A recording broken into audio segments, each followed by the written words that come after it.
نصنع إحنا الفوانيس والهلالات تبعون رمضان بأنفسنا من كراتين المساعدات اللي بتوصلنا. بنحاول نلونها نظبطها نحط أشكال عليها حلوة وهدية بسيطة للأطفال. بنروح على المخيمات بنروح بنوزعها على الأطفال اليتامى الأطفال، لأنه كتير صعب إنه يمر رمضان بدون فانوس، عشان هيك بنحب نروح نفرحهم ولو بإشي كتير بسيط.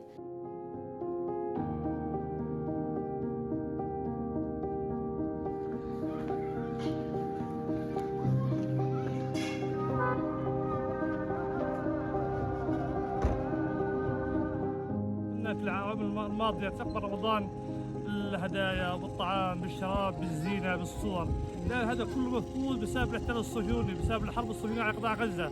فقدنا أهم شيء، فقدنا المساجد اللي هي شعار رمضان. أهم شيء في رمضان إن الإنسان في المسجد هو الذي يحيي رمضان المسجد.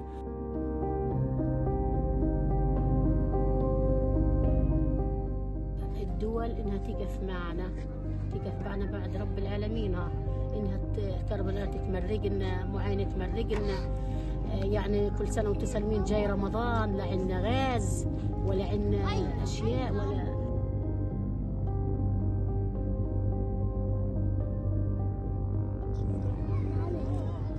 والله الحمد لله. فقدت حدا يابا؟ الحمد لله. أصحاب كثير والله كثير، والله يمكن 50 نفر، يمكن 50 نفر الأصحاب والأعزاب والأحباب. هذا المسجد أنا تقريبا فقط أكثر من 100 صاحب لي اعتكفوا معي العام الماضي.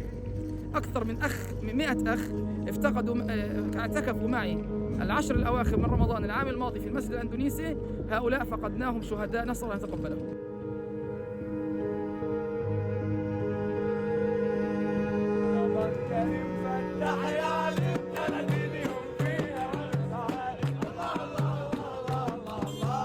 رمضان اللي فات كان حرب وكنا عايشين طبعا في إبادة وعدم توفر إمكانيات وأجواء مناسبة للعمل.